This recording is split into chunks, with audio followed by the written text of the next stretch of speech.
ഒരുപാട് വെല്ലുവിളികളും കൂടി നിറഞ്ഞതാണ് ഈ ഒരു പോസ്റ്റ് എന്നുള്ള കാര്യം എനിക്ക് ഈ സംസാരത്തിൽ തന്നെ ഏകദേശം മനസ്സിലായി. ജനങ്ങൾക്ക് അനുകൂലമായ രീതിയിൽ നമുക്കതിനെ വ്യാഖ്യാനിച്ച് അവർക്ക് വേണ്ടി കാര്യങ്ങൾ ചെയ്തു കൊടുക്കാൻ പറ്റണം.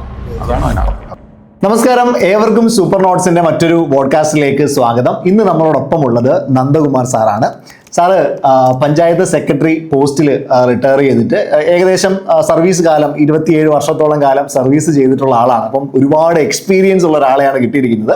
വരാനിരിക്കുന്ന പഞ്ചായത്ത് സെക്രട്ടറി പരീക്ഷയ്ക്ക് വേണ്ടിയിട്ട് ആത്മാർത്ഥമായി പഠിക്കാൻ ഉദ്ദേശിക്കുന്ന കുട്ടികളാണ് നിങ്ങളെങ്കിൽ ഒരുപാട് ഇൻടേക്കുകൾ സാറിൽ നിന്ന് നമുക്ക് ഇന്ന് കിട്ടും. അപ്പോൾ ഓരോ കാര്യങ്ങളായിട്ട് നിങ്ങളുടെ സംശയങ്ങൾ ഓരോന്നായിട്ട് ഞാനിന്ന് സാറിനോട് ചോദിക്കാം. ഒരുപാട് കാര്യങ്ങൾ നിങ്ങൾക്കും പഠിക്കാനായിട്ട് പറ്റും. Sir, welcome to super notes.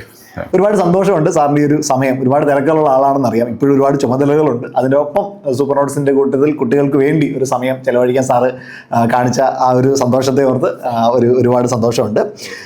Sir, panchayat secretary എന്ന് പറയുന്ന ഒരു പോസ്റ്റ് സാറ് റിട്ടയർ ചെയ്യുന്ന സമയത്ത് ആ ഒരു പോസ്റ്റിലായിരുന്നു. അപ്പോൾ മൊത്തത്തിൽ സാർ ഈ പഞ്ചായത്തിൽ സേവനം അനുഷ്ഠിച്ച മുഴുവൻ സമയവും നോക്കുകയാണെന്നുണ്ടെങ്കിൽ സാറിൻ്റെ അനുഭവങ്ങൾ എങ്ങനെയായിരുന്നു? ഞാൻ 93-ലാണ് പഞ്ചായത്തിൽ സർവീസിൽ പ്രവേശിക്കുന്നത്.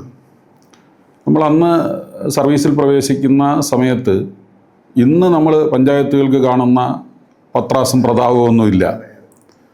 അന്ന് 1960 കേരള പഞ്ചായത്ത് രാജ് ആക്ട് അനുസരിച്ചുള്ള പഞ്ചായത്തുകളാണ്.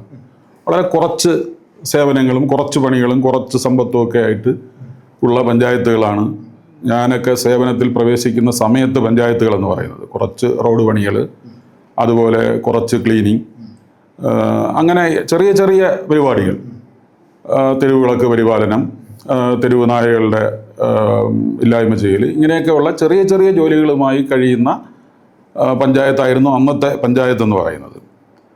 സർവീസിൽ 93 പ്രവേശിച്ചതിന് ശേഷം പഞ്ചായത്തിൽ വലിയ മാറ്റം വന്നു. പിന്നീട് 1994 അധികാര വികേന്ദ്രീകരണത്തിൻ്റെ ഭാഗമായിട്ട് 73-74 ഭരണഘടനാ ഭേദഗതികളുടെ അടിസ്ഥാനത്തിൽ കേരളത്തിൽ അധികാര വികേന്ദ്രീകരണത്തിൻ്റെ ഭാഗമായി പഞ്ചായത്തുകൾ മാറുകയാണ്. 94 കേരള പഞ്ചായത്ത് രാജ് നിയമം നിലവിൽ വന്നു. അതുപോലെ തന്നെ 94 തന്നെ കേരള മുനിസിപ്പാലിറ്റി നിയമം നിലവിൽ വന്നു. അപ്പം ഈ പഞ്ചായത്ത് രാജ് നിയമവും അതുപോലെ മുനിസിപ്പാലിറ്റി നിയമവും നിലവിൽ വന്നപ്പോഴത്തേക്കും പഞ്ചായത്തുകൾക്ക് ഒരുപാട് അധികാരങ്ങൾ കിട്ടി. പഴയ പഞ്ചായത്തിൻ്റെ സ്റ്റാറ്റസിൽ നിന്ന് ഒരുപാട് മാറി, ഒരുപാട് അധികാരങ്ങൾ വന്നു, ചുമതലകൾ ഒരുപാട് വന്നു. അതുപോലെ തന്നെ ഒരുപാട് ഗ്രാൻറ്റുകൾ സർക്കാരിൽ നിന്ന് പണം കിട്ടി. ഒരുപാട് സ്ഥാപനങ്ങൾ പഞ്ചായത്തുകളുടെ കീഴിലായി.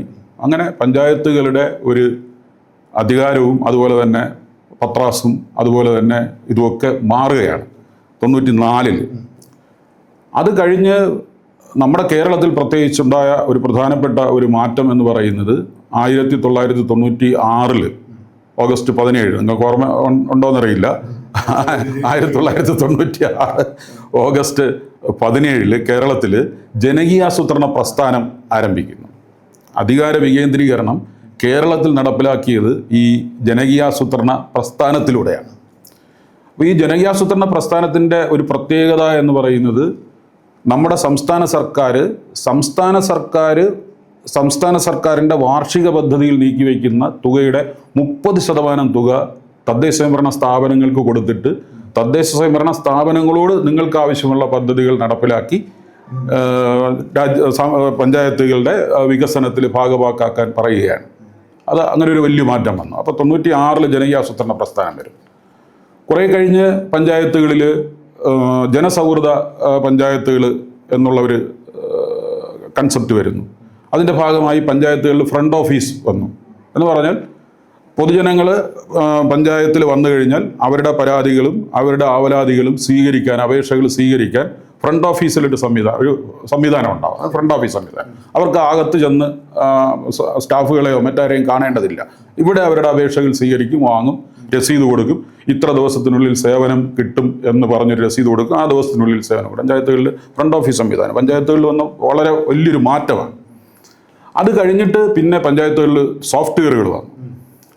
നമ്മുടെ സംസ്ഥാനത്തെ വിവിധ വകുപ്പുകളെ അപേക്ഷിച്ച് നോക്കുമ്പോഴത്തേക്കും സോഫ്റ്റ്വെയർ സംവിധാനം കൂടുതലായിട്ട് ഉപയോഗിക്കുന്ന ഒരു മേഖലയാണ് നമ്മുടെ പഞ്ചായത്തുകൾ എന്ന് പറയുന്നത്. ഇപ്പോൾ IKM നേതൃത്വത്തിൽ ഒരുപാട് സോഫ്റ്റ്വെയറുകൾ വന്നു. മിക്കവാറും എല്ലാം സോഫ്റ്റ്വെയറുകളിലേക്ക് മാറും.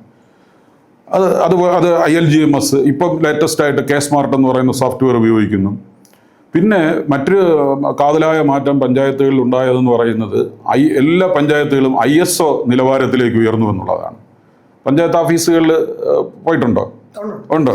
ഏതെങ്കിലും കാര്യത്തിൽ പഞ്ചായത്ത് ഓഫീസിൽ പല കാര്യങ്ങൾക്ക് നമുക്ക് പഞ്ചായത്ത് ഓഫീസിൽ പോകേണ്ടി വരും. പല പഞ്ചായത്ത് ഓഫീസുകളിൽ നിന്ന് നോക്കിക്കഴിഞ്ഞാൽ ഒരു വലിയ കോർപ്പറേറ്റ് ഓഫീസ് എങ്ങനെയാണോ അതുപോലെ ഇരിക്കും. നിലവാരം സാധാരണ സർക്കാർ ബ്യൂറോക്രാറ്റിക് ഓഫീസുകൾ എന്നുള്ള ഒരു സെറ്റപ്പ് മാറി ഒരു കോർപ്പറേറ്റ് ഓഫീസുകൾ എന്നുള്ള നിലയിൽ മാറി. ഈ കാലഘട്ടത്തിനിടയിൽ സമൂഹത്തിൻ്റെ വിവിധ മേഖലകളുമായി ബന്ധപ്പെട്ട വിവിധ വിഷയങ്ങളുമായി ബന്ധപ്പെട്ട കാര്യങ്ങൾ പഞ്ചായത്തുകൾ ഏറ്റെടുത്ത് നടത്താൻ തുടങ്ങി.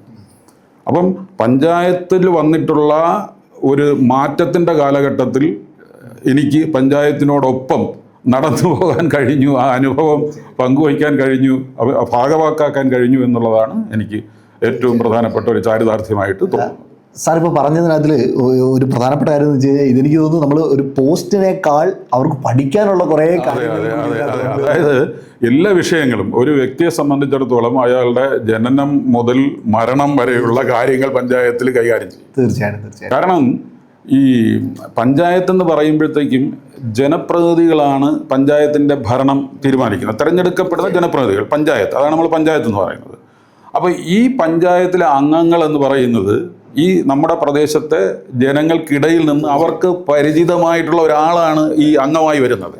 അവരെല്ലാവരും കൂടെ ചേർന്നാണ് പഞ്ചായത്ത് ഭരണം നടത്തുന്നത്. അതുകൊണ്ട് തന്നെ ജനങ്ങൾക്ക് വളരെ ഏറ്റവും ആദ്യമായിട്ട് എന്തെങ്കിലും ഒരു ആവശ്യമുണ്ടെങ്കിൽ ഓടിച്ചെന്ന് അവരുടെ ഒരു ഇത് പരിഹരിക്കാൻ അല്ലെങ്കിൽ പറയാൻ പറ്റുന്ന ഒരു ഓഫീസാണ് പഞ്ചായത്ത്. അപ്പോൾ അത് ജനങ്ങൾക്കൊരു വലിയ നേട്ടമാണ്. പഞ്ചായത്തുകളെല്ലാം തന്നെ എല്ലാ പഞ്ചായത്തുകളും ജനസൗഹൃദമായിട്ടാണ് ഇപ്പം പ്രവർത്തിക്കുന്നത്. തന്നെ വലിയ മാറ്റം ആ പഞ്ചായത്ത് മേഖലയിൽ വന്നിട്ടുണ്ട്. ഓക്കെ, അപ്പം നിങ്ങൾക്ക് പഠിക്കാനുള്ള കുറേ എലമെന്റുകൾ കൂടി അവിടെ കിട്ടും. അതെ. അതായത് നമുക്ക് ഒരിക്കലും വിരസത ഒരു പഞ്ചായത്തിൽ ജോലി ചെയ്യുമ്പോഴത്തേക്കും ഉണ്ടാവില്ല എന്നുള്ളതാണ്. ഓരോ ദിവസവും വ്യത്യസ്തമായിട്ടുള്ള വിഷയങ്ങളും ആളുകളുടെ വ്യത്യസ്തങ്ങളായിട്ടുള്ള ആവശ്യങ്ങളും നമുക്ക് പരിഹരിച്ച് പഞ്ചായത്തുകൾ വഴി കൊടുക്കാൻ കഴിയും. വലിയ ചാരിതാർത്ഥ്യം കിട്ടുന്ന ഒരു ജോലിയാണ് യഥാർത്ഥത്തിൽ പഞ്ചായത്ത് എന്ന് പറയുന്നത്.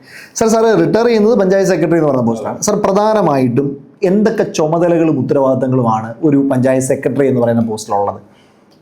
പഞ്ചായത്തിൻ്റെ സെക്രട്ടറിയുടെ ചുമതലകളെയും ഉത്തരവാദിത്തങ്ങളെയും കുറിച്ച് പറഞ്ഞാൽ, ഒറ്റ വാക്കിൽ പറഞ്ഞാൽ, പഞ്ചായത്തിൻ്റെ കാര്യനിർവഹണ ഉദ്യോഗസ്ഥനാണ് പഞ്ചായത്ത് സെക്രട്ടറി എന്ന് പറയുന്നത്.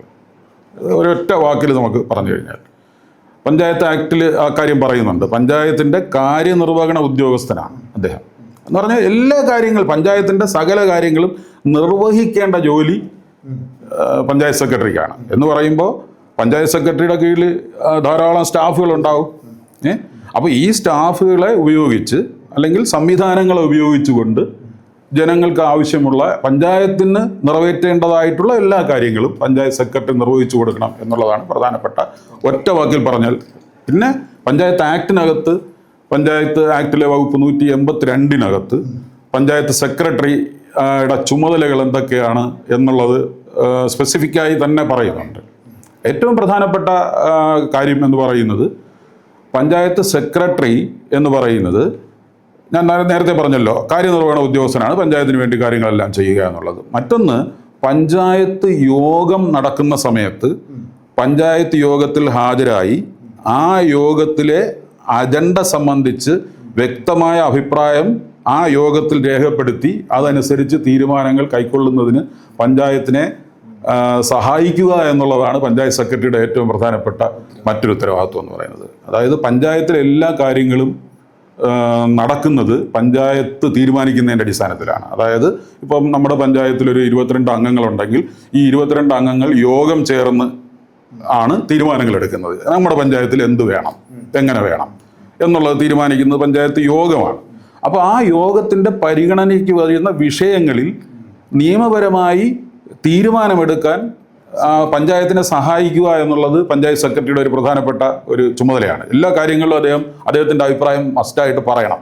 അപ്പോൾ നമ്മൾ പഞ്ചായത്തിൻ്റെ പരിഗണനയ്ക്ക് വരുന്ന ഒരു വിഷയം കൃത്യമായിട്ട് പഠിച്ച് മനസ്സിലാക്കി അതിൻ്റെ നിയമവശങ്ങളും മറ്റു കാര്യങ്ങളും ഒക്കെ കണ്ടിട്ട് ഇങ്ങനെ വേണം നിങ്ങൾ ഇത് തീരുമാനമെടുത്ത് നടപ്പിലാക്കാൻ, അല്ലെങ്കിൽ ഇങ്ങനെ നിങ്ങൾ തീരുമാനമെടുത്താൽ ഇങ്ങനെ ഒരു ബുദ്ധിമുട്ടുണ്ടാകും നിയമപരമായിട്ട് ഇങ്ങനെ ഒരു ബുദ്ധിമുട്ടുണ്ടാകും എന്നുള്ളത് പറഞ്ഞ് പഞ്ചായത്ത് സെക്രട്ടറി വേണം പഞ്ചായത്തിനെ വഴിയിൽ കൊണ്ടുപോകാൻ. അതായത് കേരളത്തിന്റെ ഒരു ചീഫ് സെക്രട്ടറി എന്ന് പറയുന്നത് പോലെ മന്ത്രിസഭയിൽ ചീഫ് സെക്രട്ടറിക്കുള്ള റോള് പോലെയാണ് പഞ്ചായത്തിൽ സെക്രട്ടറിക്കുള്ളത്. അതാണ് അതിനകത്തുള്ള പഞ്ചായത്ത്. പിന്നെ പഞ്ചായത്ത് സെക്രട്ടറിക്ക് വേറെ ഒരുപാട് ഉത്തരവാദിത്വങ്ങൾ നിയമം പറയുന്നുണ്ട്. ഇപ്പം പഞ്ചായത്തിൻ്റെ ഫണ്ടിൻ്റെ സൂക്ഷിപ്പ് പഞ്ചായത്ത് സെക്രട്ടറിക്കാണ്. അതുപോലെ തന്നെ രേഖകളുടെ സൂക്ഷിപ്പ് പഞ്ചായത്ത് സെക്രട്ടറിക്കാണ്. പഞ്ചായത്തിൻ്റെ കീഴിലുള്ള ഉദ്യോഗസ്ഥരുടെയൊക്കെ നിയന്ത്രണം പഞ്ചായത്ത് സെക്രട്ടറിക്കാണ്. പഞ്ചായത്ത് ഒരു തീരുമാനമെടുത്താൽ ആ തീരുമാനം നടപ്പിൽ വരുത്തേണ്ട ചുമതല പഞ്ചായത്ത് സെക്രട്ടറിക്കാണ്. അങ്ങനെ ധാരാളം ചുമതലകൾ. ചുരുക്കി പറഞ്ഞാൽ ഒരു പഞ്ചായത്ത് എന്ത് തീരുമാനമെടുത്താലും അത് നടപ്പിലാക്കുക. പഞ്ചായത്തിൻ്റെ മുഴുവൻ കാര്യങ്ങളും സെക്രട്ടറിയാണ്.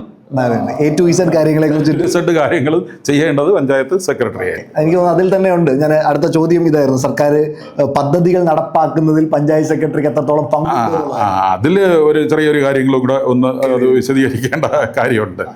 അതായത് ഇപ്പോൾ ഞാൻ നേരത്തെ നമ്മൾ പറഞ്ഞല്ലോ, സംസ്ഥാന സർക്കാരിൻ്റെ, അതായത് കേരളത്തിൻ്റെ പദ്ധതി വിഹിതം, ഒരു ബഡ്ജറ്റിൽ ഒരു വർഷം നീക്കിവെക്കുന്ന പദ്ധതി വിഹിതത്തിൻ്റെ 30% തുക, ഇപ്പോഴേ ഈ വർഷം 28.5% തുക, 30% തുക ഏകദേശം പഞ്ചായത്തുകൾ വഴി ആണ് സർക്കാർ ചെലവഴിക്കുന്നത്.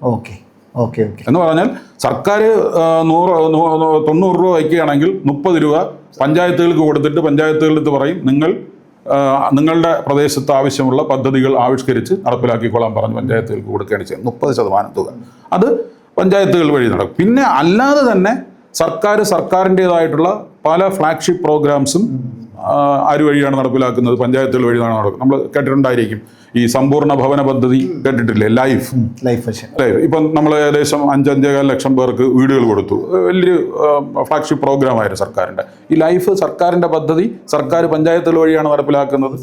അതുപോലെ നിലാവ് എന്ന് പറയുന്ന പദ്ധതി, ജൽജീവൻ മിഷൻ എന്ന് പറയുന്ന പദ്ധതി, ഇങ്ങനെ പല പദ്ധതികളും സർക്കാർ. തൊഴിലുറപ്പ് പദ്ധതി കേന്ദ്ര ഗവൺമെന്റിന്റെ പദ്ധതിയാണ്. അത് ഈ പറഞ്ഞതുപോലെ പഞ്ചായത്ത് വഴിയാണ് നടപ്പിലാക്കുന്നത്. കേന്ദ്ര ഗവൺമെന്റിന്റെ പല പദ്ധതികളും പഞ്ചായത്ത് വഴിയാണ് നടപ്പിലാക്കുന്നത്.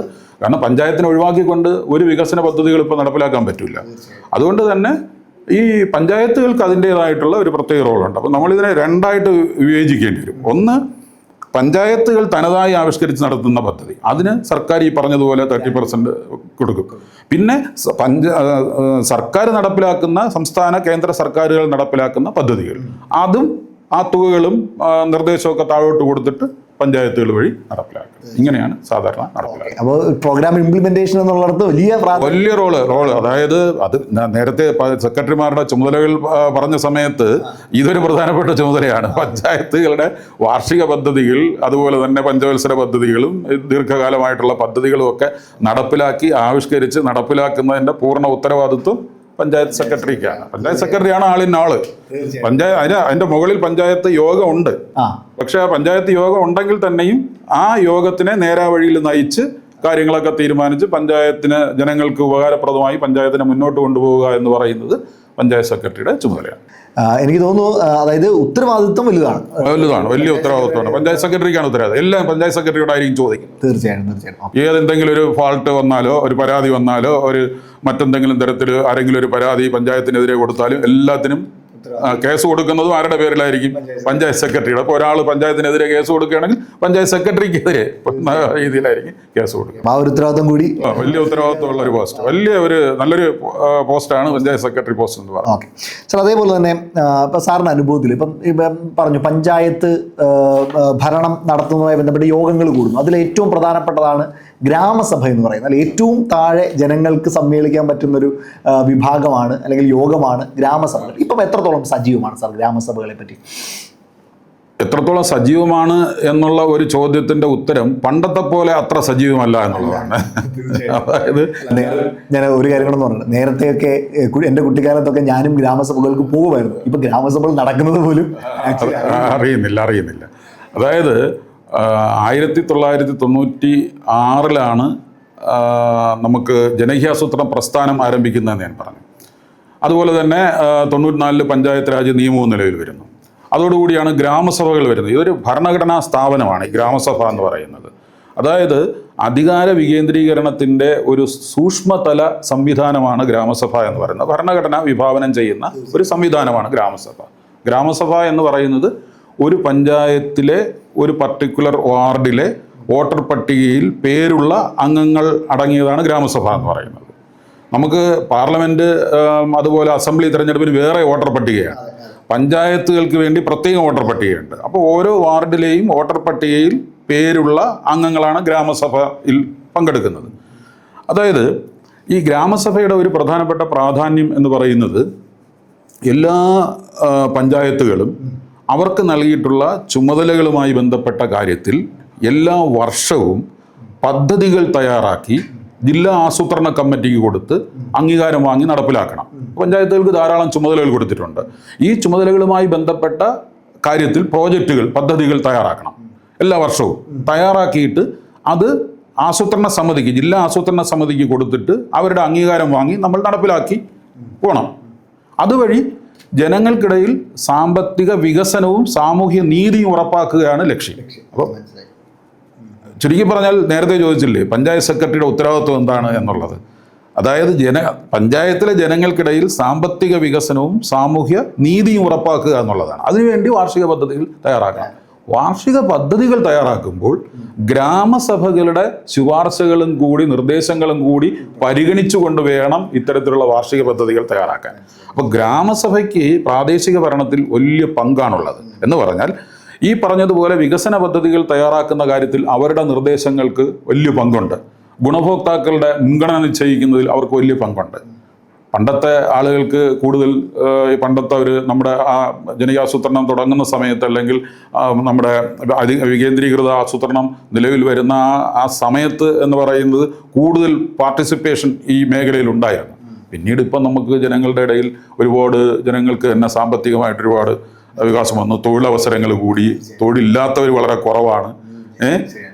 അപ്പോൾ അങ്ങനെയൊക്കെ വന്നപ്പോഴത്തേക്കും ആളുകൾക്ക് ഈ പറഞ്ഞതുപോലെ എന്തെങ്കിലും ഒരു ബുദ്ധിമുട്ടുണ്ടെങ്കിലാണല്ലോ നമ്മൾ കൂടുതലായിട്ട് സർക്കാർ സംവിധാനങ്ങളെ സമീപിക്കുന്നത്. പക്ഷേ ഇവിടെ ഇപ്പോഴുള്ള വിഷയം എന്ന് പറയുന്നത്, നമ്മൾ പണ്ടത്തെ പറയുന്ന ഒരു രീതിയിലുള്ള ഒരു സാമ്പത്തിക ബുദ്ധിമുട്ടുകൾ ഇന്നത്തെ ആളുകൾക്കില്ല. അതുകൊണ്ട് തന്നെ പഞ്ചായത്ത് എന്ത് നടപ്പിലാക്കി ആ പഞ്ചായത്ത് നടപ്പിലാക്കട്ടെ എന്നുള്ള രീതിയിൽ ഇപ്പോൾ ആളുകളുടെ ഒരു പാർട്ടിസിപ്പേഷൻ വളരെ കുറവുണ്ട്. പക്ഷേ സർക്കാർ ഇക്കാര്യത്തിൽ ഈ നമ്മുടെ ഗ്രാമസഭകളുടെ പാർട്ടിസിപ്പേഷൻ വർദ്ധിപ്പിക്കുന്നതിന് പലതരത്തിലുള്ള നടപടികൾ കൈക്കൊണ്ടിട്ടുണ്ട്.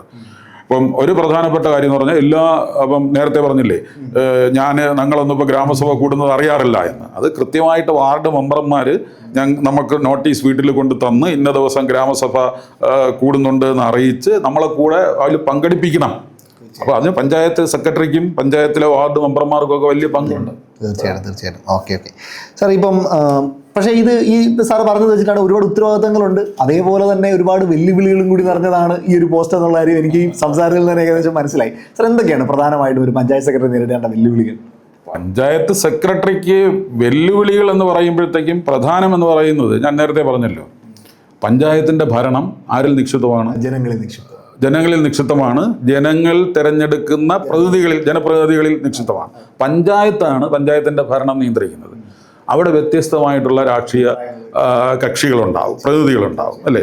വ്യത്യസ്തമായ ഇവർ തമ്മിലുള്ള ഒരു ഇതുണ്ടല്ലോ, അതായത് രാഷ്ട്രീയമായിട്ടുള്ള ഒരു വ്യത്യസ്ത അഭിപ്രായങ്ങൾ. ഈ അഭിപ്രായങ്ങളെ നമ്മൾ ക്രോഡീകരിച്ച് കൊണ്ടുപോവുക എന്നുള്ളതാണ് പഞ്ചായത്ത് സെക്രട്ടറി സാധാരണ പഞ്ചായത്തിൽ നേരിടുന്ന ഒരു പ്രധാനപ്പെട്ട വെല്ലുവിളി എന്ന് പറയുന്നത്.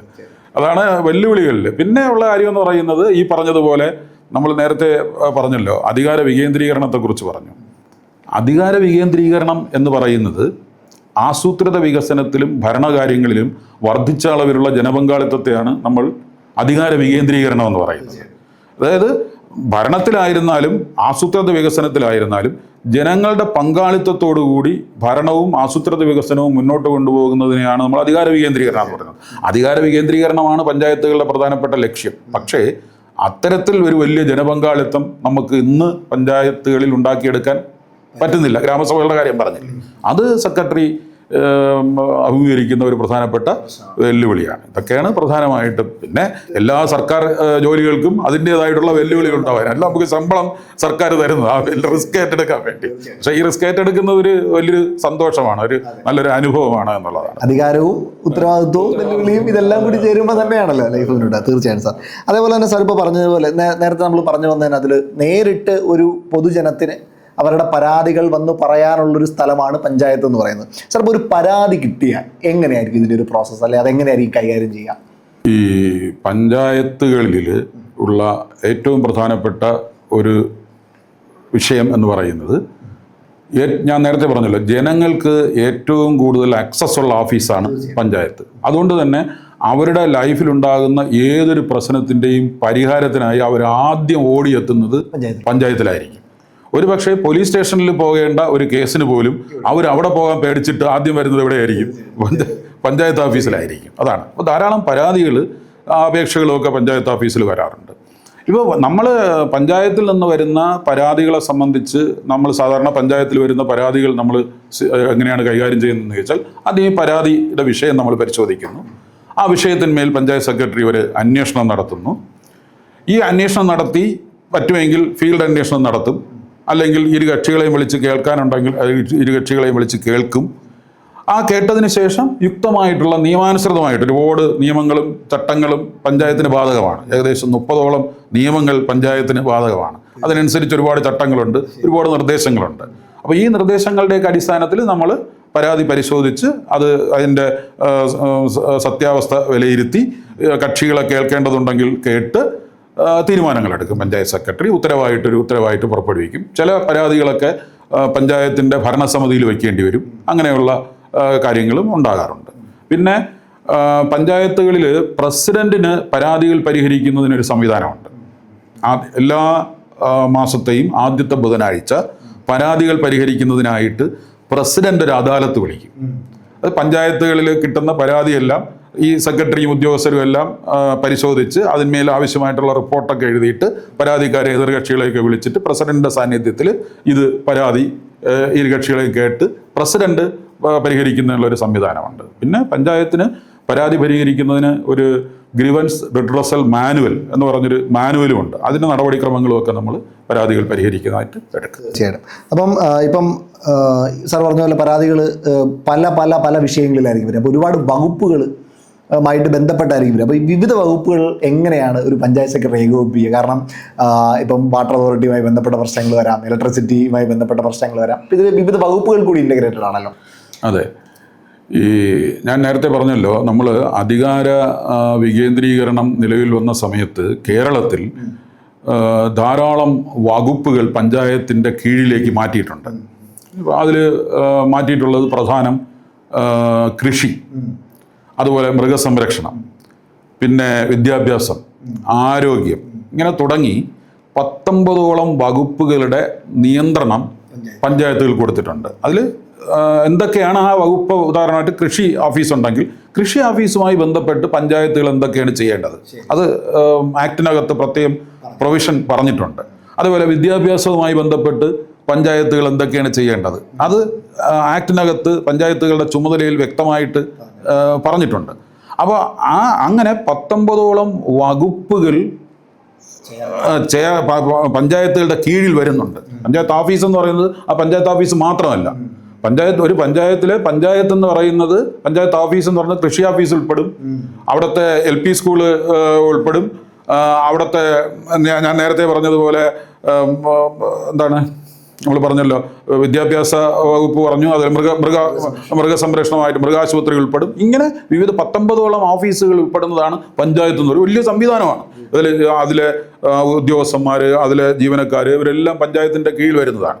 അപ്പം കാർഷിക മേഖലയുമായി ബന്ധപ്പെട്ട് ഒരു വിഷയം ഉണ്ടെങ്കിൽ പഞ്ചായത്ത് ചെയ്യുന്നത്, അല്ലെങ്കിൽ പഞ്ചായത്ത് സെക്രട്ടറി ചെയ്യുന്നത്, അതിൻ്റെ കൃഷി ഓഫീസുമായി ബന്ധപ്പെട്ട് കൃഷി ഓഫീസർക്ക് ആവശ്യമായിട്ടുള്ള നിർദ്ദേശങ്ങൾ കൊടുത്ത്, അല്ലെങ്കിൽ കൃഷി ഓഫീസിൽ നിന്ന് ആവശ്യമായ നിർദ്ദേശങ്ങൾ സ്വീകരിച്ച് അത് നടപ്പിലാക്കും. അതിനാവശ്യമായിട്ടുള്ള പൈസ കൊടുത്ത് നടപ്പിലാക്കും. അപ്പോൾ കാർഷിക മേഖലയിൽ ഒരു പ്രോജക്റ്റ് നടപ്പിലാക്കണം. അപ്പോൾ കാർഷിക മേഖലയിൽ പ്രോജക്റ്റ് നടപ്പിലാക്കാൻ വേണ്ടി നമ്മൾ ചെയ്യുന്നതെന്ന് പറഞ്ഞാൽ കൃഷി ഓഫീസറുടെ നിർദ്ദേശങ്ങൾ സ്വീകരിച്ചിട്ട് അതിനനുസരിച്ച് പഞ്ചായത്ത് ചർച്ച ചെയ്ത് ആവശ്യമുണ്ടോ ഇല്ലയെന്ന് തീരുമാനിച്ചിട്ട് പൈസ ഉൾപ്പെടെ അങ്ങോട്ട് കൊടുക്കും. അപ്പോൾ ഇവരെല്ലാം ഈ പഞ്ചായത്തുകൾക്ക്, ഞാൻ ഈ പറഞ്ഞില്ല പഞ്ചായത്തിൻ്റെ കീഴിൽ വിവിധ തരത്തിലുള്ള ഓഫീസുകളുണ്ട്, വിവിധ വിഷയങ്ങളിലുള്ള ഓഫീസുകളുണ്ടെന്ന്. ഈ ഓഫീസ് മേധാവികളെല്ലാം പഞ്ചായത്തിൻ്റെ എക്സ് ഒഫീഷ്യോ സെക്രട്ടറിമാരാണ്. പഞ്ചായത്തിൽ സെക്രട്ടറി ഉണ്ട്, ആ മേഖലയെ സംബന്ധിച്ച് പഞ്ചായത്തിൻ്റെ സെക്രട്ടറി എന്ന് പറഞ്ഞാൽ അവരാണ്. കാർഷിക മേഖലയെ സംബന്ധിച്ച് അവരാണ് അതിൻ്റെ സെക്രട്ടറി. പക്ഷെ അവരെ കൊണ്ട് കാര്യങ്ങൾ ചെയ്യിപ്പിക്കുക എന്നുള്ളതാണ് ആരുടെ ജോലി? നമ്മുടെ പഞ്ചായത്ത് സെക്രട്ടറിയുടെ ജോലി. പഞ്ചായത്ത് സെക്രട്ടറി കാർഷിക മേഖലയിലെ ജോലി ചെയ്യാൻ നേരിട്ട് പോകണ്ട, പകരം അത് എന്തൊക്കെയാണെന്ന് മനസ്സിലാക്കി അവരെ ഏൽപ്പിച്ചാൽ മതി. അതാണ് എക്സ് ഒഫീഷ്യൽ സെക്രട്ടറിമാരെന്നാണ് നമ്മൾ പറയുന്നത്.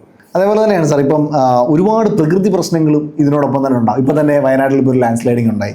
അപ്പം ഇതുപോലെ മണ്ണിടിച്ചിലായിക്കോട്ടെ, പ്രളയമായിക്കോട്ടെ, മഹാമാരികളായിക്കോട്ടെ, ഇതേപോലുള്ള എന്ത് വന്നാലും ആ പഞ്ചായത്തുമായി ബന്ധപ്പെട്ട പ്രവർത്തനങ്ങൾ ഏകോപിപ്പിക്കേണ്ടി വരിക ഉറപ്പായിട്ടും പഞ്ചായത്ത് സെക്രട്ടറി ആയിരിക്കും. അപ്പോൾ അതിൻ്റെ കാര്യങ്ങൾ എങ്ങനെയാണ്? അതായത് ഈ ഞാൻ പറഞ്ഞല്ലോ, പണ്ടത്തെ പഞ്ചായത്തുകളെ അപേക്ഷിച്ച് ഒരുപാട് അധികാരങ്ങളും ചുമതലകളുമുള്ള പഞ്ചായത്താണ് ഇപ്പോഴത്തെ പഞ്ചായത്ത്. അതിൽ പഞ്ചായത്തുകളുടെ പ്രധാനപ്പെട്ട ഒരു അധികാരം എന്ന് പറയുന്നത് പ്രകൃതി ദുരന്തങ്ങൾ ഉണ്ടായിക്കഴിഞ്ഞാൽ ദുരിതാശ്വാസ പ്രവർത്തനങ്ങൾ സംഘടിപ്പിക്കുക എന്ന് പറയുന്നത് പഞ്ചായത്തുകളുടെ പ്രധാനപ്പെട്ട ജോലിയാണ്. ഇപ്പോൾ നമ്മൾ 2018 നമുക്ക് പ്രളയം ഉണ്ടായി. 2018 ശേഷം അടുത്ത വർഷം വീണ്ടും പ്രളയം ഉണ്ടായി. അത് കഴിഞ്ഞിട്ട് നമുക്ക് 2020 കോവിഡ് വന്നു, അല്ലേ? ഈ 2018 തുടർച്ചയായുള്ള പ്രളയങ്ങളും അതുപോലെ 2020 കോവിഡ് മഹാമാരിയെയും കേരളം നേരിട്ടത് തദ്ദേശ സ്വയംഭരണ സ്ഥാപനങ്ങളുടെ സഹായത്തോടു കൂടിയാണ്, പഞ്ചായത്തുകളുടെ സഹായത്തോടു കൂടിയാണ്.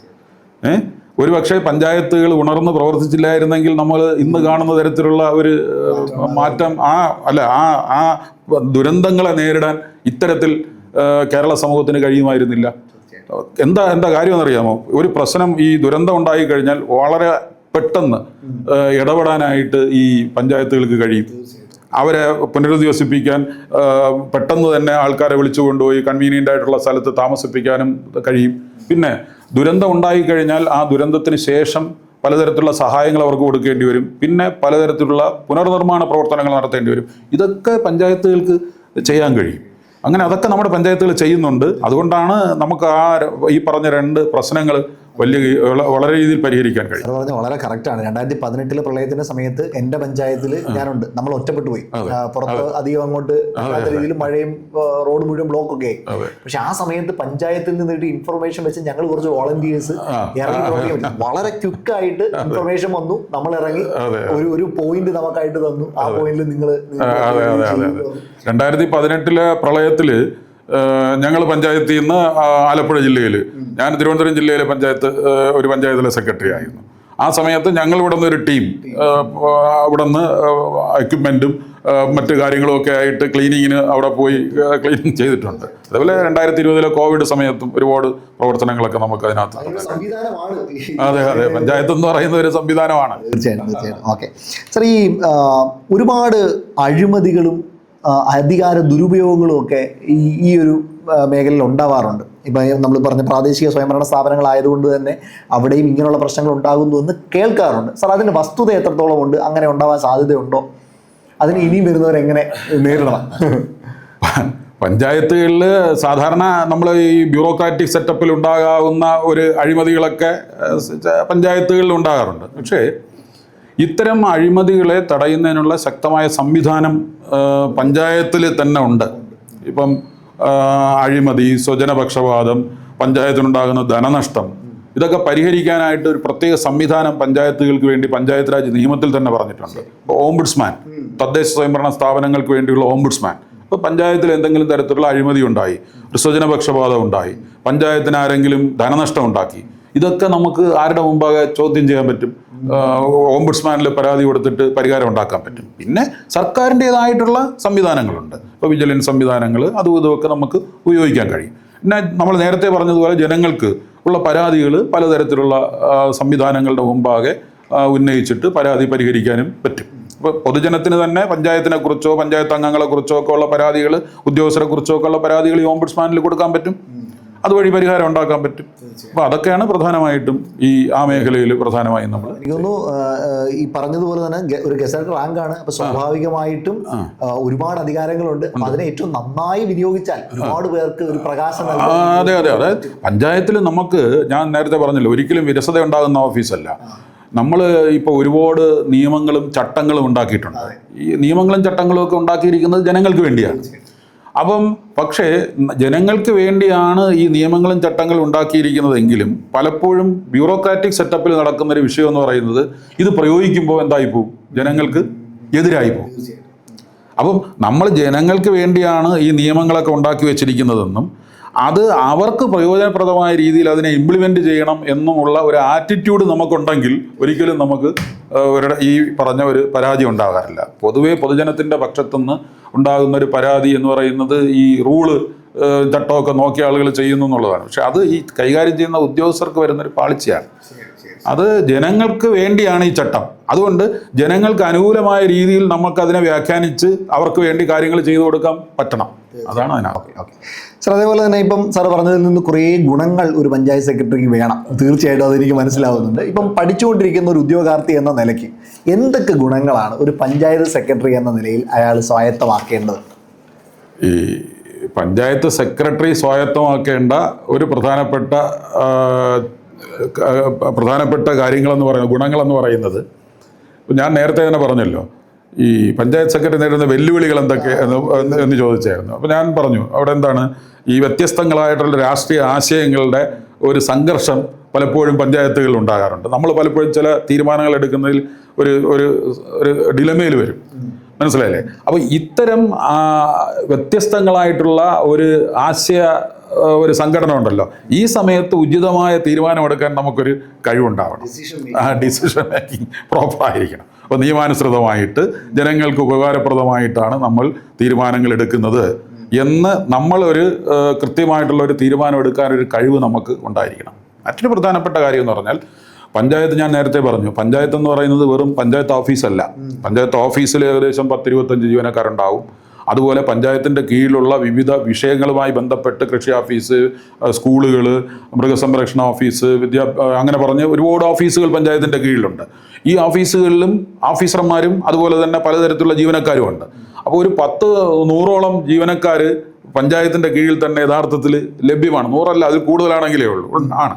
അപ്പോൾ നമ്മൾ ഇവരെ എല്ലാവരെയും ഒരു ടീമായി കണ്ടുകൊണ്ട് പഞ്ചായത്തിൻ്റെ വിഷയങ്ങൾ അവരുമായി ബന്ധപ്പെട്ട് പരിഹരിക്കുക. ടീം ബിൽഡിംഗ് എന്ന് പറയുന്നത് പഞ്ചായത്ത് സെക്രട്ടറിക്ക് വേണ്ട ഒരു പ്രധാനപ്പെട്ട പ്രത്യേകതയാണ്. പിന്നെ സ്ട്രെസ്സ്, രാവിലെ പഞ്ചായത്ത് ഓഫീസിൽ വന്നു കഴിഞ്ഞാൽ ഈ ഞാൻ നേരത്തെ പറഞ്ഞതുപോലെ പലതരത്തിലുള്ള വിഷയങ്ങളായിരിക്കും പഞ്ചായത്ത് സെക്രട്ടറിക്ക് അഭിമുഖീകരിക്കേണ്ടി വരുന്നത്. പേടിച്ചു പോയാൽ പെട്ടു. അപ്പോൾ അത് നമ്മൾ എന്താണ് ഒരു സ്ട്രെസ്സൊക്കെ മാനേജ് ചെയ്ത് നമ്മുടെ കാര്യങ്ങളെല്ലാം, ഈ പറഞ്ഞ കാര്യങ്ങളെല്ലാം ഭംഗിയായിട്ട് കൊണ്ടുവരും. പിന്നെ ടൈം മാനേജ്മെൻറ്റാണ്. കൃത്യമായ സമയത്ത് കാര്യങ്ങൾ ചെയ്യത്തക്ക രീതിയിലുള്ള സംവിധാനങ്ങൾ പഞ്ചായത്ത് സെക്രട്ടറി ചെയ്യേണ്ടി വരും. ടൈം മാനേജ്മെൻറ്റ് പ്രധാനപ്പെട്ട, കാരണം നമുക്ക് പല കാര്യങ്ങളും സമയബന്ധിതമായി ചെയ്യേണ്ടി വരും, ക്വിക്കായിട്ട് ചെയ്യേണ്ടി വരും. അപ്പം ഇന്ന് വൈകുന്നേരം ചെയ്യേണ്ട കാര്യം നാളെ വൈകുന്നേരം ചെയ്തിട്ട് ഒരു കാര്യം ഉണ്ടാവില്ല, ഒരു പ്രയോജനം ഉണ്ടാവില്ല. അപ്പോൾ അത് കൃത്യമായിട്ട് തീരുമാനമെടുക്കാൻ ഈ പറഞ്ഞതുപോലെ ഒരു ടൈം മാനേജ്മെൻറ്റും ഒക്കെ പഞ്ചായത്ത് സെക്രട്ടറി പിന്തുടരേണ്ടി വരും. മറ്റൊന്ന്, ഒരുപാട് നിയമങ്ങൾ പാലിക്കേണ്ടി വരുന്ന ബാധകമായിട്ടുള്ള ഓഫീസുകളാണ് പഞ്ചായത്ത് എന്ന് പറയുന്നത്. അപ്പോൾ അവിടെയൊക്കെ തന്നെ ഇത്തരം നിയമങ്ങളെക്കുറിച്ചൊക്കെ ഒരു നല്ല അവഗാഹം ആർക്കുണ്ടായിരിക്കണം? പഞ്ചായത്ത് സെക്രട്ടറിക്ക് ഉണ്ടായിരിക്കണം. പഞ്ചായത്ത് സെക്രട്ടറി ആയിട്ട് ജോലി കയറി എനിക്കൊരു ജോലി ആയല്ലോ, ഇനി പിന്നെ ശമ്പളമൊക്കെ കിട്ടുമല്ലോ, അങ്ങ് പോകാം എന്ന് പറഞ്ഞിട്ട് കാര്യമില്ല. പഞ്ചായത്ത് സെക്രട്ടറി എപ്പോഴും പഞ്ചായത്തിന് ബാധകമായ നിയമങ്ങളെക്കുറിച്ചൊക്കെ മനസ്സിലാക്കാൻ ശ്രമിക്കുകയും അതിൽ വരുന്ന അപ്ഡേഷനുകൾ മനസ്സിലാക്കാനായിട്ട് ശ്രമിക്കുകയും വേണം. നമ്മളൊക്കെ അങ്ങനെയാണ്. അതായത് ഉത്തരവുകളും ആക്റ്റും ഉത്തരവും എല്ലാം കൃത്യമായിട്ട് മനസ്സിലാക്കുകയും അതിൽ വരുന്ന അപ്ഡേഷനുകളെല്ലാം അപ്പോഴപ്പോഴും മനസ്സിലാക്കുകയൊക്കെ ചെയ്താൽ നമുക്ക് പ്രത്യേകിച്ച് ഭരണത്തിന് ബുദ്ധിമുട്ടുണ്ടാകാതെ പോകാൻ പറ്റും. അതേപോലെ ഇപ്പം ഈ സാറ് ചട്ടങ്ങൾ, നിയമങ്ങൾ, സർക്കാർ ഉത്തരവുകൾ, ഇങ്ങനെയുള്ള കാര്യങ്ങളൊക്കെ സാർ ഇപ്പം എനിക്ക് തോന്നുന്നു പഞ്ചായത്ത് സെക്രട്ടറിയുടെ മെയിൻസ് പരീക്ഷ എത്തുമ്പോൾ, ഇപ്പം പ്രിലിംസും മെയിൻസും ഉണ്ട്. അതിൽ മെയിൻസ് പരീക്ഷ എത്തുമ്പോൾ 2 പേപ്പറുകളാണ്. അതിൽ ഒരു പേപ്പർ പഞ്ചായത്ത് സെക്രട്ടറിയുമായിട്ട് ബന്ധപ്പെട്ട് മാത്രം വെച്ചിരിക്കണം. അതിൽ തന്നെ കുറേ കാര്യങ്ങൾ പറയുന്നു. എന്നാലും ഒരു ഉദ്യോഗാർത്ഥിയെ സംബന്ധിച്ചിടത്തോളം ഏതൊക്കെ ചട്ടങ്ങളും നിയമങ്ങളുമാണ് മെയിനായിട്ട് ഫോക്കസ് ചെയ്ത് വെക്കേണ്ടത്? ഇതിൽ പഞ്ചായത്തുമായി ബന്ധപ്പെട്ടുള്ള പ്രധാനമായിട്ടും ഒരു ഉദ്യോഗാർത്ഥി അറിഞ്ഞിരിക്കേണ്ട കുറച്ച് നിയമങ്ങളുണ്ട്. അതിൽ ഒന്ന് ഭരണഘടന ആണ്. ഭരണഘടനയുടെ 243 പഞ്ചായത്തുകളെക്കുറിച്ച് പറഞ്ഞു തുടങ്ങുന്നത്. അത് കഴിഞ്ഞിട്ട് പഞ്ചായത്ത് കഴിഞ്ഞു. പിന്നെ അത് കഴിഞ്ഞ് മുനിസിപ്പാലിറ്റികളെ കുറിച്ച് പറയും. 243 ഇങ്ങനെ താഴോട്ട് വരുന്നു. 243 മുതലാണ് മുനിസിപ്പാലിറ്റികളെ കുറിച്ച് പറയുന്നത്. പിന്നെ 243 ZG തീരുകയാണ്. അപ്പം ആ 243 മുതൽ 243 ZG വരെയുള്ള ആർട്ടിക്കിളുകൾ വായിക്കുന്നത് നന്നായിരിക്കും. അതിൽ നിന്ന് ഒരുപാട് നമുക്ക് പരീക്ഷയ്ക്ക് ഉപകാരപ്പെടാവുന്ന ഒരുപാട് കാര്യങ്ങളുണ്ട്. പിന്നെ അതിൽ പഞ്ചായത്തുകളുടെ ചുമതലകൾ പറയുന്ന 11-ാം പട്ടികയുണ്ട്. പിന്നെ മുനിസിപ്പാലിറ്റികളുടെ ചുമതല പറയുന്ന 12-ാം പട്ടികയുണ്ട്. അതൊക്കെ നമുക്ക് വായിച്ച് അക്കാഡമിക്കായി നമുക്ക് വായിച്ച് അതിൽ നിന്ന് കാര്യങ്ങൾ എടുക്കാൻ കഴിയുന്നതാണ്. പിന്നെ 1994 Kerala panchayat Raj act, 1994 Kerala municipality act, അതിലെ പ്രധാനപ്പെട്ട അക്കാഡമിക്കായിട്ടുള്ള കാര്യങ്ങൾ നമുക്ക് എടുക്കാൻ പറ്റും. എല്ലാം നോക്കിയില്ലെങ്കിലും എടുക്കാൻ പറ്റും. പിന്നെ ഇന്ത്യൻ ഇക്കോണമിയെക്കുറിച്ച്, അതുപോലെ ഇന്ത്യൻ സമ്പദ് വ്യവസ്ഥയുടെ പ്രത്യേകതകളുണ്ടല്ലോ, അതിനെക്കുറിച്ചൊക്കെ ഈ പഞ്ചായത്ത് സെക്രട്ടറിമാരുടെ പരീക്ഷയ്ക്ക് ചോദിക്കാറുണ്ട്. പിന്നെ ഇന്ത്യൻ ഇക്കോണമി, അതുപോലെ തന്നെ റൂറൽ ഡെവലപ്മെൻറ്റ്, നമുക്ക് ഗ്രാമവികസന രംഗത്തെ വിവിധ തരത്തിലുള്ള പദ്ധതികൾ, അത് സാധാരണ അതിനെക്കുറിച്ചൊക്കെയുള്ള ചോദ്യങ്ങൾ വരാറുണ്ട്. പിന്നെ ഡീസെൻട്രലൈസ്ഡ് പ്ലാനിങ്ങിനെ കുറിച്ച് ചോദ്യങ്ങൾ വരാറുണ്ട്. അധികാര വികേന്ദ്രീകൃത ആസൂത്രണ സംവിധാനം കേരളത്തിൽ എങ്ങനെയാണ് നടപ്പിലാക്കുന്നത് അതിനെക്കുറിച്ച്. പ്ലാനിങ്ങിൻ്റെ അതെ, ഡീസെൻട്രലൈസ്ഡ് പ്ലാനിങ്ങിൽ കുറേ കാലം സർവീസിലെ നല്ലൊരു പങ്കും ഡീസെൻട്രലൈസ്ഡ് പ്ലാനിങ്ങുമായി ബന്ധപ്പെട്ടുണ്ടായിരുന്നു. സർവീസിൽ നിന്ന് റിട്ടയർ ചെയ്തതിന് ശേഷം ഈ ഡീസെൻട്രലൈസ്ഡ് പ്ലാനിങ്ങുമായി ബന്ധപ്പെട്ട ഒരു റിസോഴ്സ് ഗ്രൂപ്പ് ഉണ്ടായിരുന്നു. ആ റിസോഴ്സ് ഗ്രൂപ്പിൽ ഈ കഴിഞ്ഞ 5 വർഷങ്ങളായിട്ട് അതിൻ്റെ അംഗമായിരുന്നു. അപ്പം അത്തരം കാര്യങ്ങൾ ചോദിക്കും. പിന്നെ ഗവേണൻസ്, പഞ്ചായത്ത് ഞാൻ നേരത്തെ പറഞ്ഞല്ലോ, പഞ്ചായത്തിൽ ഏറ്റവും കൂടുതൽ സോഫ്റ്റ്വെയറുകൾ വളരെ നന്നായി ഉപയോഗിക്കുന്ന ഒരു ഓഫീസുകളാണ് ഈ പഞ്ചായത്തുകൾ എന്ന് പറയുന്നത്. സ്മാർട്ട് എന്ന് പറയുന്ന ഒരു സോഫ്റ്റ്വെയറാണ് ഇപ്പം നമ്മൾ ഉപയോഗിക്കുന്നത്. അപ്പോൾ ഗവേണൻസുമായി ബന്ധപ്പെട്ട കാര്യങ്ങൾ നമുക്കറിയാം. പിന്നെ അതുപോലെ തന്നെ അർബൻ ഗവേണൻസ്, പിന്നെ ഗ്രാസ് റൂട്ട് ഡെവലപ്മെൻറ്റുമായി ബന്ധപ്പെട്ട കാര്യങ്ങൾ, ഇതൊക്കെ PSCക്ക് ഇമ്പോർട്ടൻ്റ് ആയിട്ട് നമുക്ക് നോക്കാൻ പറ്റുന്ന കാര്യങ്ങളാണ്. ശരി സാർ. അതേപോലെ തന്നെ ഇപ്പം സാറിൻ്റെ ഇപ്പം പ്രാദേശിക ഗവൺമെൻറ്റുമായി ബന്ധപ്പെട്ട് ഒരുപാട് പ്രശ്നങ്ങൾ, ഒരുപാട് വിഷയങ്ങൾ നിലവിലുണ്ട്. ഇപ്പം കേരളത്തിലെ പ്രാദേശിക സ്വയംഭരണ സംവിധാനവുമായി ബന്ധപ്പെട്ട നിലവിലെ പ്രധാനപ്പെട്ട വിഷയങ്ങൾ എന്തൊക്കെയാണ് നിൽക്കുന്നത്? ഈ തദ്ദേശ സ്വയംഭരണ സ്ഥാപനങ്ങളുമായി ബന്ധപ്പെട്ട വിഷയങ്ങൾ എന്ന് പറയുമ്പോഴത്തേക്കും, വിഷയം എന്ന് പറയുന്നത് ഒരു പ്രശ്നം എന്നുള്ള രീതിയിലാണോ അതോ നമ്മൾ സബ്ജക്റ്റ് എന്നുള്ള രീതിയിലാണോ? സബ്ജക്റ്റ് നമ്മൾ നേരത്തെ പറഞ്ഞതുപോലെ ഇപ്പോൾ തദ്ദേശ സ്വയംഭരണ സ്ഥാപനങ്ങൾ കൈകാര്യം ചെയ്യുന്ന പ്രധാനപ്പെട്ട വിഷയം എന്ന് പറയുന്നത് കൃഷി, കാർഷിക മേഖലയിൽ ഉള്ള വികസനം, അതുപോലെ തന്നെ വിദ്യാഭ്യാസ മേഖലയിലുള്ള വികസനം, പിന്നെ മൃഗസംരക്ഷണ മേഖലയിലുള്ള വികസനം, സാമൂഹ്യ നീതി ഉറപ്പാക്കുന്നതിനുള്ള പട്ടികജാതി പട്ടികവർഗ ക്ഷേമം, ഇങ്ങനെ പറഞ്ഞ് ധാരാളം വിഷയങ്ങൾ പഞ്ചായത്തുകളിൽ കൈകാര്യം ചെയ്യുന്നുണ്ട്. നമ്മൾ നേരത്തെ പറഞ്ഞ പോലെ ദുരന്ത നിവാരണം പഞ്ചായത്തുകൾ കൈകാര്യം ചെയ്യുന്ന വിഷയമാണ്. ഗ്രാമീണ റോഡുകളുടെ സംരക്ഷണം പഞ്ചായത്ത് കൈകാര്യം ചെയ്യുന്നുണ്ട്. പിന്നെ ഏറ്റവും പ്രധാനം മാലിന്യ സംസ്കരണം പഞ്ചായത്തുകൾ കൈകാര്യം ചെയ്യുന്ന ഒരു പ്രധാനപ്പെട്ട വിഷയമാണ്. ഇന്ന് നമ്മുടെ സമൂഹം നേരിടുന്ന ഏറ്റവും പ്രധാനപ്പെട്ട പ്രശ്നം എന്ന് പറയുന്നത് ഈ മാലിന്യ സംസ്കരണത്തിൻ്റെ ഒരു വിഷയമാണ്. അപ്പോൾ അത് പഞ്ചായത്തുകളുടെ പ്രധാനപ്പെട്ട ചുമതലയാണ്. അങ്ങനെ ധാരാളം ഗ്രാമീണ റോഡുകളുടെ അതിൻ്റെ പരിപാലനവും മറ്റ് തെരുവുവിളക്കുകളുടെ സംരക്ഷണം, ഇതൊക്കെ പഞ്ചായത്തുകൾ ചെയ്യുന്നതാണ്. മിക്കവാറും എല്ലാ കാര്യങ്ങളും, കെട്ടിട നിർമ്മാണം നിയന്ത്രിക്കുക പഞ്ചായത്തുകളുടെ ജോലിയാണ്.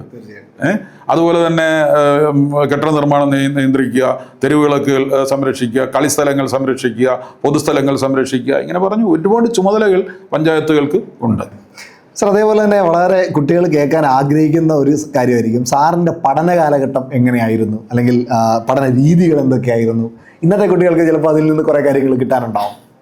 നമ്മൾ സർവീസിൽ കയറുന്ന സമയത്ത് ഇന്നത്തെ തരത്തിലുള്ള ഒരു പഠന രീതികളൊന്നും ഇല്ല യഥാർത്ഥത്തിൽ. ഇന്ന് കുറച്ചുകൂടെ എളുപ്പമാണ്. ഇന്ന് നിങ്ങളെ സഹായിക്കാൻ ധാരാളം ഇൻസ്റ്റിറ്റ്യൂഷനുകളുണ്ട്. പലതരത്തിലുള്ള മെറ്റീരിയൽ നിങ്ങൾക്ക് വിരൽത്തുമ്പിൽ അവൈലബിൾ ആണ്. അന്നൊക്കെ നമ്മൾ പഠിക്കുന്ന സമയത്തെന്ന് പറയുന്നത് ഈ ഗ്രൂപ്പ് സ്റ്റഡിയാണ്. അപേക്ഷിച്ചിട്ടുള്ള കൂട്ടുകാരെല്ലാവരും കൂടെ ഒന്നിച്ചിരുന്ന് പഠിക്കും. അത് ഏതെങ്കിലും ലൈബ്രറി കേന്ദ്രീകരിച്ചോ, അല്ലെങ്കിൽ ഞങ്ങളൊക്കെ പണ്ട് തൊഴിലില്ലാത്ത സമയത്ത് ട്യൂട്ടോറിയലുകളിൽ പഠിപ്പിക്കാം. അപ്പോൾ അവിടുത്തെ സാറുമാരെല്ലാം കൂടെ ഒന്നിച്ചിരുന്ന് പഠിക്കുക. വായനയാണ് പ്രധാനം. അന്ന് പത്രങ്ങൾ വായിക്കുക, അന്നത്തെ പത്രങ്ങളൊക്കെ, ഇതൊക്കെയാണ് നമ്മൾ പ്രധാനമായിട്ടും നമ്മുടെ ഈ ടെസ്റ്റുകൾക്ക് ആവശ്യമായിട്ടുള്ള ഒരു ഇതായിട്ട് ഉപയോഗിച്ചിരുന്നത്. അപ്പോൾ വായനയാണ് പ്രധാനം. വായനയിലൂടെയാണ് നമ്മൾ അന്നത്തെ കാലത്ത് ആൾക്കാർ ഇത് വായന മസ്റ്റാണ്. പക്ഷേ ഇന്ന് നമുക്ക് അതല്ല, ധാരാളം പുതിയ ടെക്നിക്കുകളുണ്ട്. ഏത് ആവശ്യവും നമുക്ക് നിറവേറ്റുന്നതിന് നമ്മുടെ വിരൽത്തുമ്പിൽ നമുക്ക് ഇൻഫർമേഷൻ ലഭ്യമാണ്. അതെല്ലാം കൃത്യമായിട്ട് നമുക്ക് പഠിക്കാൻ കഴിയും. ഒരുപാട് സഹായങ്ങൾ നിങ്ങളെപ്പോലുള്ള ഇൻസ്റ്റിറ്റ്യൂഷനുകളൊക്കെ കൊടുക്കുന്നുണ്ട്. അതൊക്കെ അവർക്ക് വളരെ പ്രയോജനപ്രദമായി. സാർ അതേപോലെ തന്നെ ഇപ്പം ഒരു പഞ്ചായത്ത് സെക്രട്ടറി എന്ന് പറയുന്ന ഒരു പോസ്റ്റിലേക്കാണ് കയറുന്നത്, ആദ്യമായിട്ട് കയറുന്നതെങ്കിൽ ഇപ്പോൾ ഡയറക്റ്റ് എക്സാം അങ്ങനെയാണ് വരിക. അങ്ങനെയാണെങ്കിൽ അവരുടെ പ്രൊമോഷൻ സാധ്യതകൾ എന്തൊക്കെയാണ്? ഒരു പഞ്ചായത്ത് സെക്രട്ടറിയായി കയറുന്ന ഒരാളിന് കുറേ പ്രൊമോഷൻ സാധ്യതകൾ ഉണ്ട്.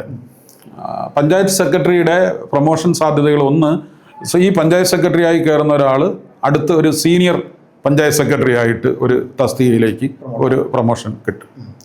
പിന്നെ പഞ്ചായത്ത് അസിസ്റ്റന്റ് ഡയറക്ടർ എന്ന് പറഞ്ഞ് ഒരു പോസ്റ്റുണ്ട്, അതിലേക്ക് ഒരു പ്രൊമോഷൻ സാധ്യത ഉണ്ട്. പിന്നെ അസിസ്റ്റന്റ് ഡയറക്ടർ കഴിഞ്ഞാൽ പഞ്ചായത്ത് ഡെപ്യൂട്ടി ഡയറക്ടർ എന്ന് പറഞ്ഞൊരു പോസ്റ്റുണ്ട്. അത് കഴിഞ്ഞ് പഞ്ചായത്ത് ജോയിന്റ് ഡയറക്ടർ, പഞ്ചായത്ത് എന്നല്ല ഇപ്പോഴതിന് പറയുന്നത് തദ്ദേശ സ്വയംഭരണ വകുപ്പ് ജോയിന്റ് ഡയറക്ടറാണ്. അപ്പോൾ പഞ്ചായത്ത് യഥാർത്ഥത്തിൽ ഇല്ല, പഞ്ചായത്തുകളുണ്ട്, പക്ഷെ പഞ്ചായത്ത് വകുപ്പില്ല. പകരം തദ്ദേശ സ്വയംഭരണ വകുപ്പ് എന്നാണ് പറയുന്നത്. സെക്രട്ടറിമാരുടെ നിയമനം തദ്ദേശ സ്വയംഭരണ വകുപ്പ് സെക്രട്ടറി എന്നാണ് ആദ്യമായിട്ട് നിയമനം കൊടുക്കുന്നത്. പഞ്ചായത്ത് സെക്രട്ടറി എന്നല്ല, നമ്മൾ പറഞ്ഞു എളുപ്പത്തിന് അങ്ങനെ പറയുന്നതാണ്. അപ്പം ജോയിന്റ് ഡയറക്ടർ, തദ്ദേശ സ്വയംഭരണ വകുപ്പ് ജോയിന്റ് ഡയറക്ടറായിട്ട് പ്രൊമോഷൻ കിട്ടും. അത് കഴിഞ്ഞാൽ അഡീഷണൽ ഡയറക്ടറായിട്ട് പ്രൊമോഷൻ കിട്ടും. അപ്പം അവർക്ക് അഡീഷണൽ ഡയറക്ടർ വരെയുള്ള പോസ്റ്റുകളിലേക്ക് പ്രായത്തിൻ്റെ അവർ കയറുന്ന സർവീസിൻ്റെ അനുസരിച്ച് പ്രൊമോഷൻ. ഇത് വേറൊരു കാര്യം എന്ന് പറഞ്ഞാൽ ഈ പോസ്റ്റുകളെല്ലാം തന്നെ ഗസറ്റഡ് തസ്തികയിലുള്ള പോസ്റ്റാണ്. വളരെ ആകർഷകമായിട്ടുള്ള ശമ്പളവും ഒക്കെ ആയിട്ടുള്ള ഒരു പോസ്റ്റാണ്. ഗസറ്റ് തസ്തികയിൽ അവർക്ക് അത് നിയമനം ലഭിക്കുന്നു. അവിടെ നിന്ന് ആ ഗസറ്റ് തസ്തികയിലെ വിവിധ ഘട്ടങ്ങൾ, ഇതിൻ്റെ ഇടയ്ക്ക് ഭാഗ്യമുണ്ടെങ്കിൽ IAS കൺഫർ ചെയ്ത് കിട്ടാനുള്ള സാധ്യതകളും, ഏജ് കുറവാണ്, സർവീസ് കുറച്ചു കാലം കിട്ടുമെങ്കിൽ IAS കൺഫർ ചെയ്ത് കിട്ടാനുള്ള സാധ്യതകളുണ്ട്. നമ്മുടെ ഡിപ്പാർട്ട്മെന്റിൽ ഇപ്പം കുറേ പേർക്ക് IAS കൺഫർ ചെയ്ത് കിട്ടിയിട്ടുണ്ട്. അപ്പം അത് ഗസറ്റ് തസ്തികയിലുള്ള നിയമനമാണ്. വളരെ നമുക്ക് കിട്ടാവുന്ന ആകർഷകമായ തസ്തികകളിൽ ഒന്ന് തന്നെയാണ് പഞ്ചായത്ത്. അതെ, ഒരു ഡിഗ്രി നിലവാരത്തിൽ കിട്ടാവുന്ന സാർ. അതേപോലെ തന്നെ ഇപ്പം ശമ്പളത്തിന് പുറമെ സാർ കുറച്ച് ആനുകൂല്യങ്ങളുടെ കാര്യം പറഞ്ഞു. എന്തൊക്കെ ആനുകൂല്യങ്ങൾ കൂടെയാണ് അവർക്ക് കിട്ടുക? നമുക്ക് സാധാരണ സർക്കാർ ഓഫീസിൽ ഒരു സർക്കാർ ഉദ്യോഗസ്ഥന് കിട്ടുന്ന ആനുകൂല്യങ്ങളാണ് കിട്ടുന്നത്. ഇതിൽ നമുക്ക് കയറി കഴിഞ്ഞു കഴിഞ്ഞാൽ പിന്നെ പ്രധാന ആനുകൂല്യം അവധികളാണ്. നമുക്ക് ഈ പറഞ്ഞതുപോലെ അവധികൾ എടുക്കാം, കാഷ്വൽ ലീവ് എടുക്കാം, ആർജിത അവധി ഉണ്ട്, ഹാഫ് പേ ലീവ്, ഇങ്ങനെ പറഞ്ഞ് പല അവധികളുണ്ട്. അവധികളൊക്കെ എടുക്കാം. നമ്മൾ സിനിമയിൽ മോഹൻലാലിൻ്റെ സിനിമയിൽ പറഞ്ഞിട്ടില്ലേ, സർക്കാർ ജോലി കിട്ടിയിട്ട് വേണം അവധി എടുക്കാം എന്ന് പറയുന്നത്. അവധികൾ എടുക്കാം. പിന്നെ ഉള്ള പ്രധാനപ്പെട്ട ആനുകൂല്യം യാത്രപ്പടി കിട്ടും. നമുക്ക് ഔദ്യോഗിക യാത്രകൾ ചെയ്യുന്നതിന് യാത്രപ്പടി കിട്ടും. പിന്നെ മെഡിക്കൽ ട്രീറ്റ്മെൻറ്റ് സൗകര്യം, നമുക്കും കുടുംബത്തിനുമൊക്കെ മെഡിക്കൽ ട്രീറ്റ്മെൻറ്റിനുള്ള ചിലവ്, അത് മെഡിസെപ്പ് എന്ന് പറഞ്ഞൊരു പ്രോഗ്രാമുണ്ട്, അതിനുള്ള ഇത് കിട്ടും. പിന്നെ പെൻഷൻ ഇല്ല. പെൻഷൻ ഈ 2013 ശേഷം സർവീസിൽ കയറുന്നവർക്ക് പെൻഷൻ ഇല്ല. അവർക്ക് NPS ആണ്. NPS സൗകര്യങ്ങളുണ്ട്. ഇതൊക്കെയാണ് പ്രധാനപ്പെട്ട ആനുകൂല്യങ്ങൾ. ഓക്കെ. പക്ഷേ പെൻഷൻ ഇല്ല എന്നല്ല സാർ, എനിക്ക് തോന്നുന്നു ഇപ്പം ഈ NPS വഴിയുള്ള പെൻഷനുണ്ട്. പെൻഷൻ നമ്മൾ സാധാരണ ഒരു സ്റ്റാറ്റ്യൂട്ടറി പെൻഷൻ എന്ന് പറയുന്ന ഒരു സംവിധാനം ഇല്ല. അതെ, തീർച്ചയായിട്ടും. സാറിൻ്റെ അനുഭവത്തിൽ സാർ ഒരു പഞ്ചായത്ത് സെക്രട്ടറി എന്ന് പറയുന്ന പോസ്റ്റിലേക്ക് ആഗ്രഹിച്ചിരിക്കുന്ന കുറേ നാളായിട്ട് ചിലപ്പം പ്രിപ്പയർ ചെയ്തുകൊണ്ടിരിക്കുന്ന പഠിച്ചുകൊണ്ടിരിക്കുന്ന കുട്ടികൾ കാണും. അവർക്ക് കൊടുക്കാനുള്ളൊരു സന്ദേശം, അല്ലെങ്കിൽ സാറിൻ്റെ ഇതുവരെയുള്ളൊരു എക്സ്പീരിയൻസിൽ നിന്ന് ഉള്ളൊരു സന്ദേശം എന്തായിരിക്കും?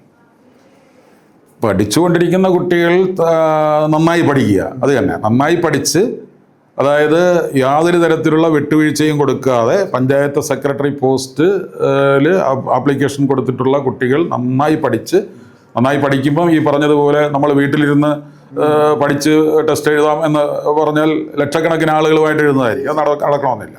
അപ്പം കാര്യക്ഷമമായിട്ട് സിസ്റ്റമാറ്റിക്കായിട്ട് ഉള്ള പരിശീലനത്തിൽ തന്നെ പങ്കെടുത്ത് നന്നായി പഠിച്ച് ടെസ്റ്റ് എഴുതുക എന്നുള്ളതാണ്. ജോലി കിട്ടിക്കഴിഞ്ഞാൽ ജനസൗഹൃദമായിട്ട് പെരുമാറുക, ജനസൗഹൃദമായിട്ടുള്ള ഭരണം. ഞാൻ നേരത്തെ പറഞ്ഞതുപോലെ നമുക്ക് പലതരത്തിലുള്ള നിയമങ്ങളും ചട്ടങ്ങളും ഉത്തരവുകളും ഒക്കെ ഈ ഭരണത്തിന് മുന്നോട്ട് കൊണ്ടുപോകാനുണ്ട്. ഇതൊക്കെ തന്നെ ഉണ്ടാക്കി വെച്ചിരിക്കുന്നത് സമൂഹത്തിന് വേണ്ടിയാണ്. സർക്കാർ ഉണ്ടാക്കി വെച്ചിരിക്കുന്ന നിയമങ്ങളെല്ലാം അപ്പോൾ ജനങ്ങൾക്ക് വേണ്ടിയാണ്. അപ്പോൾ ഈ ജനങ്ങൾക്ക് അനുകൂലമായ രീതിയിൽ അതിനെ വ്യാഖ്യാനിച്ച് നടപ്പിലാക്കാൻ നമ്മൾ ശ്രമിക്കേണ്ടതുണ്ട്. അതാണ് പ്രധാനമായിട്ടും പഞ്ചായത്ത് സെക്രട്ടറി പോസ്റ്റിലേക്ക് പോകുന്ന കുട്ടികളും ഈ പഠിക്കുന്ന കുട്ടികളും ശ്രദ്ധിക്കേണ്ട പ്രധാനപ്പെട്ട കാര്യം. ഇപ്പോൾ എപ്പോഴും വർക്ക് ചെയ്യുക, നന്നായി വായിക്കുക, ആധുനിക രീതിയിലുള്ള നോളജ് സമ്പാദിക്കുന്നതിനുള്ള രീതികൾ പിന്തുടരുക. ഗൈഡൻസുകൾ പിന്തുടരുക. നേരത്തെ പറഞ്ഞതുപോലെ സ്ട്രെസ്സൊന്നുമില്ലാതെ പഠിച്ച് നല്ല രീതിയിൽ മാർക്ക് വാങ്ങിക്കുക.